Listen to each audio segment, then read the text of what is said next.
সামনে নির্বাচন আসতেছে, ডক্টর ইউনূস, মির্জা ফখরুল, তারেক রহমান কবে আসবে, যারা চলে গেছে তাদের কি পরিণতি, সার্বক্ষণিক আলোচনার বিষয়বস্তু এগুলো।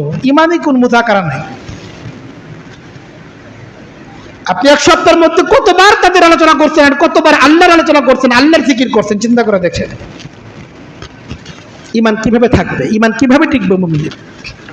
সবচেয়ে দামি জিনিসটা অবহেলায় অনাদরে নষ্ট হয়ে যাচ্ছে, মুমিনের কোনো ফিকির নাই।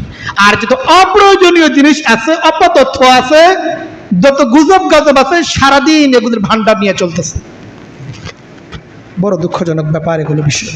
এই জন্য আসলে আমাদের ইমানের মুযাকারা দরকার, ইমানের মজলিসগুলোর গুরুত্ব সহকারে অংশগ্রহণ করা দরকার।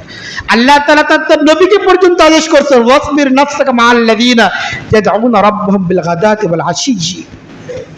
আল্লাহ তাআলা তার নবীকে আদেশ পর্যন্ত করছেন, নবী আপনি তাদের সাথে নিজের ইমানকে নিরাপদ রাখেন, তাদের সাথে চলাফেরা করেন, তাদের সাথে উঠা বসা করেন যারা সকাল সন্ধ্যায় আল্লাহ তাআলাকে স্মরণ করে। কিন্তু আমাদের উঠা বসা চলাফেরা সার্বক্ষণিক কাদের সাথে, যাদের জিন্দেগিতে ইমানের আলোচনা নাই, কখনো ইমানের মুযাকারা নাই, তাদের সাথে আমাদের যাবতীয় চলাফেরা উঠা বসা।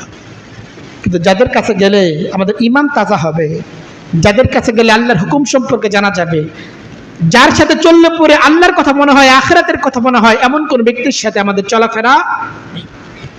এটা বড় দুঃখজনক।